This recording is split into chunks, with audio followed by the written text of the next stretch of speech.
Hey yo guys, what's going on and welcome back to the channel where we've got a new challenge, and I use the word challenge very specifically because it's from the Route 1 GG guys. You may remember the Hertha Berlin thing from a few months ago. Yes, it's from them guys. I will put the links down below if you want to take on the challenge yourself, but I found it quite hard at the time to do Hertha Berlin and York, trying to get two things at the same time. However, York's over, so I do need a new challenge, and this is it. Besieged, we're taking on Stirling Albion in a restructured Scottish pyramid. And this restructuring has allowed many clubs to take this as a sign for a fresh start. Looking to seize the opportunity, Duncan Bannatyne of Dragon's Den fame has decided to take over Stirling Albion. As part of the venture, he's invested 60 million into the club itself, built a new stadium at the foot of the castle. The stadium named after the castle has a capacity of 25,000, building for the future there, obviously way more than we need right now. And just like the castle of old, he expects no one to break down its walls. Can you help Duncan achieve his lofty goals? It's a 3-season challenge, starting in League 1 of this restructuring, as I said, and the deadline is the 10th of October. So if you do want to take it on, those are the details, and you can find all the bits and pieces in the Route 1 GG challenge server, challenge channel in their server. And it's that bit there. He expects no one to break down his walls. That kind of gives me an idea for the hidden criteria. There's always hidden criteria for these. We never know what any of the criteria are, but we can always make a reasonable assumption that promotion, final finish, all that jazz will factor in some way. But no one to break down this wall suggests some kind of defensive prowess, maybe goals conceded, maybe unbeaten runs, maybe home form, perhaps, might be part of it. So, not fully certain on the full criteria, of course, no one ever does, but we'll find out at the end. So whilst I assume that defensive prowess is probably going to factor into the final scores, I have signed no defenders as of yet. We've signed 4 players at this point. There's still a month to go in the transfer business. I thought I'd bring you the actual first league games. There's been the Betfred Cup beforehand, but I thought I'd bring you the first 2 league games. Because I'm only going to be doing 3 episodes per season, I thought I'd bring you more games in those episodes. When I say 3 episodes per season, it'll be Monday, Wednesday, Friday, each of the 3 weeks leading up to the deadline, basically. So the 3rd season will be in the 4th week of the actual challenge, and the final episode should go around the deadline of the 10th of October. I'm not sure how the days work out specifically right now off the top of my head. That's the plan. And if I'm enjoying it, I may take it beyond that personally after that. Of course, that doesn't factor in, but probably going to be about another month or so after the 10th of October before FM21 goes, probably a little bit more than that. So if I am enjoying it, the maximum we can get, of course, within 3 seasons is into the Premiership. So if we're not challenging for the title at the end of that, then we've still got things to go for. We can go for the title, we can go for Europe, and all of our jazz, if we so desire. As I say, 4 signings so far. No one's left, which is annoying because there's a lot of dead wood. Apologies, fans of actual Stirling Albion, but there's a lot of dead wood. There's a lot of dead wood being paid money, which is the problem. So with that in mind, we have a goalkeeper on for £0 a week on loan from Preston. He's pretty good. A lot of good stats there, physically quite good. Good decision making, good command of area, good handling. 3.5 star, very solid goalkeeper on loan from Preston. £0 a week. He's 18. He's quite tall. I think I said that already. Playing time. Backup. Yes, he's not my starting goalkeeper, which says a lot, really, considering my actual defensive line around 1.5, 2 star right now. The fact we have 2 goalkeepers better than all of the back line. Yeah. I'm having trouble getting defensive players in. I don't know what it is. Just had a left back reject me. I've just had another left back accept a loan offer, so hopefully they don't reject me as well. So we'll see.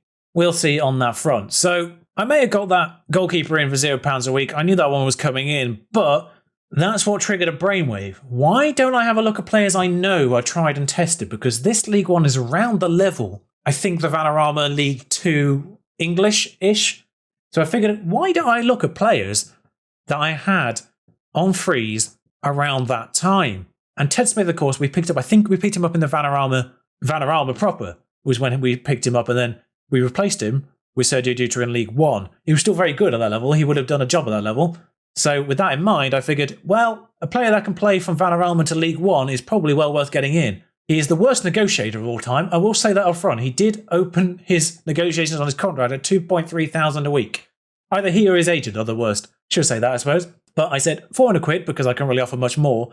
400 quid, please. And then he negotiated to 800. I said 450 maybe. I can't remember if I went straight to 450. And then he said, well, I'll do 500. 450. 450. Okay then. Yeah, it was the weirdest negotiation I've ever done, contract-wise. I sat there for about 5 minutes afterwards going, did that just happen? Like, I felt like I'd put a cheat code in somehow, by accident. But anyway, he's in, communication 16, handling, all very good. We know he's good. He's a very good goalkeeper. He did a fantastic job for us at York, and he will do a fantastic job at Stirling Albion. I've just realised the main colour are the same, isn't it? It's the same sort of maroon main colouring. So he should understand anyway. There we are. So yeah, we've gone tried and tested the back. He can become can become a Premiership goalkeeper in the future, according to this. So should be able to be with us the entire journey this time. Ted Smith. So we did tried and tested the back. We're going to do tried and tested the future as well. Juanito Lopez is back. Just a quick note on that. Like I say, we have had issues with it defensively. Loic Boom and Pietro Romano aren't in the database. There are restrictions on the actual opening number of players on all this jazz as well. So that might be part of it. But yeah, they're not in the database. But because Juanito Lopez, despite being Spanish, was a Newcastle releasee, I think he's still in it. And with a year out of football, he agreed to £350 a week, 13 on a lot of key stats. We know he can score goals. He's still in the York best 11, I think, on the bench. We know he can score goals. He was prolific in the Vanarama. Kind of got a little bit usurped in League 2 by that one guy who decided just to be ridiculous for that 1 year and then never performed again. But we know he can score goals at this kind of level. Welcome back, Juanito. Now, of course, signing players you've already got a great fondness for is always a little bit of a massive risk because there's always the chance they don't perform. And, well, I mean, is there a bigger risk than the fourth player I've signed in that regard then? Because welcome back to the channel, Callum Nassell. Yeah, I couldn't resist. As soon as I opened the floodgates and the brainwave with Ted Smith, I was like, right, who definitely works? Juanito Lopez, get him in on trial, get him signed. Callum Nassell, get him in, get him scout, get him trialed, get him a go. It's worth noting, actually, I'm also in the negotiations perhaps to try and get Tommy Block on loan, but they want too much for him. They want too much for him, sadly. So I don't think we're going to get that player from the past, but Callum Nassell is definitely one that's here. £350 a week again. He was very reasonable in his negotiation. Thank you, Callum. I know past relationships don't factor into new saves, but I like to think they do there because he was very, very reasonable in his request, considering his current ability, considering his ability in the game, which I'm hoping is very similar. It is a slightly modified database, so I'm hoping that Callum performs the same way in this. And 4 appearances in the Betfred Cup so far, 2 assists, 7.15 is the average. So looking good at this early stage. I'll be honest, it's just going to be very nice to say his name again on a regular basis. The fact he left with me after only signing as a scout in that final year for York, the fact he left with me as part of the Max Exodus says a lot about his character. But the friendlies were sort of a mixed bag. I'll be honest, I'm so proud of that. I don't know why. I don't know why I did that. It's a semi-final. Yeah, I'm irritatingly proud of that. The Betfred Cup didn't go fantastically well. Dunfermline beat us. I mean, it was tight in all of it. We lost to teams we shouldn't. We lost and drew to Glasgow and Airdrie, who we probably shouldn't have. Livingston, though, 3-3 was a great result. We were 3-1 up in that, though. So, we were 3-1 up in that. So, a bit irritating on that front. I didn't even see the third one go in, I'll be honest. I think it happened as I made a change. But we did have a little fun in the Tony Macaroni arena, so there is that. There is that. However, today we will be doing the first 2, as I say. These are going to be slightly longer episodes, just to account for the fact there's going to be less of them. But we will do both Cove Rangers and Elgin City, who, if we look at the season preview, there's 14 teams. I don't know what the structures are normally, but you can see what we've done here. We've got Ted Smith, who's now actually regarded as the best goalkeeper. He wasn't until I just clicked on this. But Nassell, you can see right there in the middle of the Media Dream 11, as well as one of the central midfielders. We are second favourites now. We didn't open as second favourites, but we are second favourites with the recruitment we've had. So Cove Rangers versus Stirling. We aren't favourites for the match. Cove Rangers, worth mentioning, 4th. So we're in this sort of pack of promotion options. I actually don't know what the promotion situation is from this, off the top of my head. 2 automatic, 1 playoff, I think that is. Yeah, 2 automatic, 1 playoff. There is prize money, not that it really factors into 60 million that we have already. But we are away from home. We are going for a defensive formation. You can see these pop them straight away. By the way, there are so many players on 1.5 stars. I don't think necessarily these are all our starting players anyway. This is the player I've been trying to shift all this time as well, so that's a bit awkward. Probably ought to not be playing him as numero uno. I should just highlight this guy, by the way, because obviously there's been a few generated players in the youth teams. We have one really good youth prospect in Calamedia at right back. So hopefully we never need to do anything at right back in the future. He's not operating at this level just yet, but tackling 14 already, he might actually be a very good central defender. He's not very good going forward just yet, so maybe. He's got decent technique though, so I'm hoping that develops into a good sort of marauding wing back. So I might actually play him at right back, first and foremost, for the season. But we've got Bikey here. He's another good, strong player. 4 stars. He was already at the club. Very strong right foot. So he will be playing inside forward on the left-hand side. Basically, all of our attacking midfielders are right-footed. So we have to go inside forward one side, winger on the other. Juanito Lopez up front, Nissel and Wilson in the middle. Wilson is decent enough to be a part of this, and same with McGregor in the back line. He's solid enough. Doesn't like big games, but he's solid enough for this. We are looking to get in a left back. We are looking to get another centre back. We are looking to get a DM. They're the key positions I'm still trying to get. I don't get this dash line, by the way. They've played fairly poorly when paired.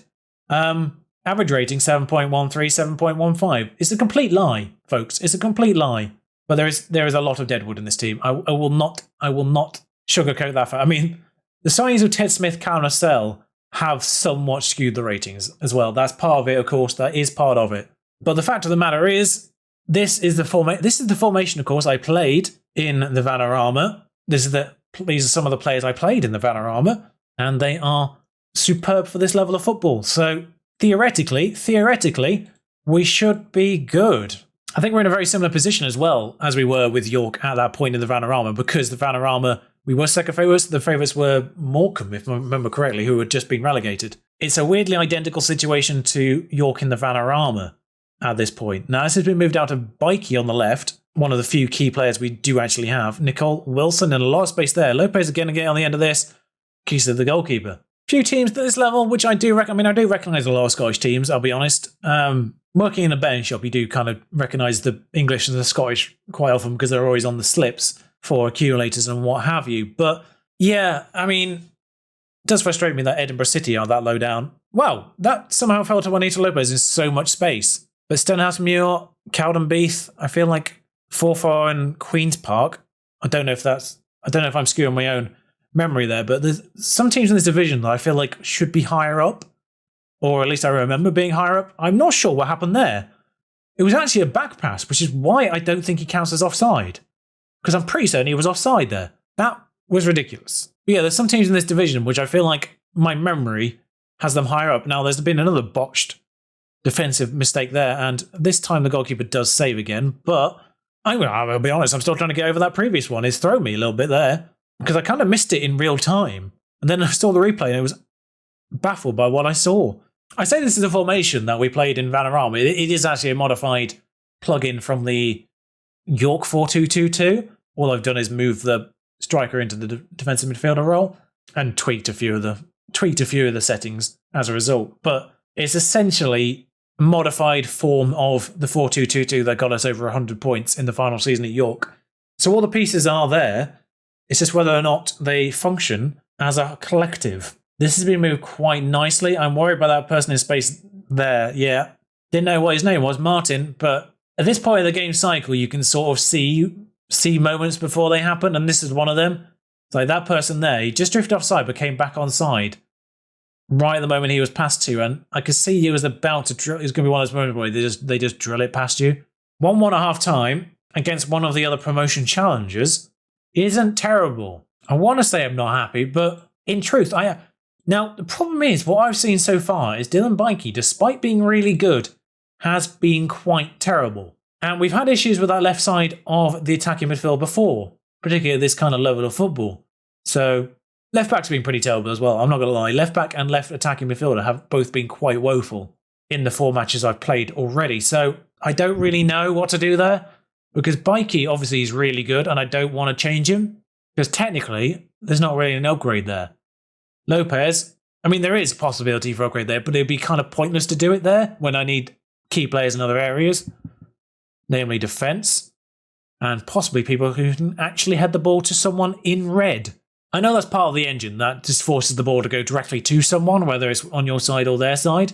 But still, it's irritating how many times the ball just goes lasered to one of their players from our defenders. Scully, I wouldn't mind so much if he just kind of went loose more often off of... Really? Right, I'm going to watch this nonsense in 3D. What happens here then? Scully punts that one over. Now I thought that would have been a really good goal. Right, okay, I said Smith tried and tested, but that wasn't the greatest of saves from him. I mean, defensively we were sleeping as well, because that should have been cleared. I'm not going to lie, I am very close to playing this kind of formation, and I don't know why Lopez actually isn't in a poacher role, because that is what he's good at. I mean, left back's been absolutely shocking again. The sooner I get an actual functioning left back, the better. I mean, we have to go for it these last few minutes. 2-1 versus 3-1 isn't really going to affect us at the end of the season, I don't imagine. No, he's going to be sent off. No, he's not. Okay, Sorry, I thought there was a foul there of a player who is already on a yellow card, so I figured that was about to be a sending off there, but not as such yet. It's 2-1 against a team at the top of a team predicted to be top, near the top with us. The average rating is baffling as a result of all this. The fact we're only on a 6.6 average and only 1 goal down at this point is really weird. Now, Nicel's going to get on the end of this. It's the first time I've actually seen him in the game. I'm not going to lie there. It's not been his best showing so far. Lopez pulls it back for Duffy. Duffy squeezes it past. Lopez with the assist, but Nicel was the one who made that in between those two. Nicel plays that pass there, and that is the chance being created, really, in my opinion. Lopez pulls it back for Duffy, and that is a great finish too. Combination of both the vision of Nicel and Lopez in that one. We got a late free kick here. Is there a chance for a third? I mean, I was happy with the draw, but Lopez plays it off to Duffy, and he's offside. I mean, it's a great idea from Lopez there, but he was offside. 2-2, we'll take it. We will absolutely take 2-2 against a team that is predicted to be up there with us. They give me weird options because I'm not happy and I'm not unhappy. I also don't think we're unlucky either. I'll say I'm not happy just because it's the one that's most likely to get a good positive reaction, even though I don't necessarily agree with that. Worth noting, we are semi-professional, by the way. We've got the money to turn professional, so I will try and do that as soon as possible. And you know what? Bikey has been absolutely truly woeful, so I'm gonna make this the permanent formation from now on. We do have another striker, but I don't know where he's gone. Ah, there he is. Because there's 2 left backs on the bench. Oh, thank God. Right. We've got a left back. It's £150 a week. It's a lot, really, for a loan at this point, but I am desperate for a player who can actually play football at left back. He's also competent at wing back as well, which is more than any of the others can say. Good tackling, good going forward. Especially at this level. He's fast too, which is probably actually really key at this. At lower level football, pace is one of the key things. The signing of that left back, by the way, makes us favourites. Our next match, by the way, is against Elgin City, who won their first game against Stranraer, but are predicted to be towards the bottom. So curious on that front, and of course, the new loanee comes in straight at left back once I register him. Should have just mentioned there is a limit of 4 loanees, actually, at any one time, so I can't go too ham on that. But yeah, if we can get one in here in defensive midfield and maybe one in central defence, we should be all right. That kind of covers everything else. The lineup will be the same, except for those changes we made, of course, already. Livingston at left back 2 now. I have to give him an arbitrary number. And there's immediate kick-out from highlight. Highlight, whatever. You know the words I was trying to say there. There's immediate highlight from kickoff. There we go. Right then. Nicole. I don't know why it gives him his initial. We don't have any more Nicoles, I don't think. Maybe they've got one. Livingston at the back post. And welcome to the club, Adam Livingston. 30 seconds in, the new left back scores straight away. I do wonder as well if that's part of the left midfielder now actually being sort of more of an advanced striker. Opens that pocket a little bit more for the wing back on the left-hand side.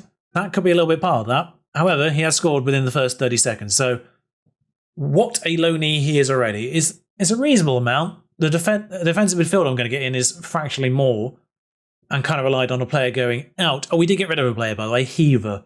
If you know of him, if you like him, I apologise, but he is terrible in this database. So he's gone. He's gone for nothing, but let's be honest, selling players for nothing when you've got £60 million in the bank already, not really a big deal. When they're only going to sell for, at most, 1,000-ish, selling for nothing isn't a major deal at this stage. Flanagan, it's all about getting the wage bill off the books, really.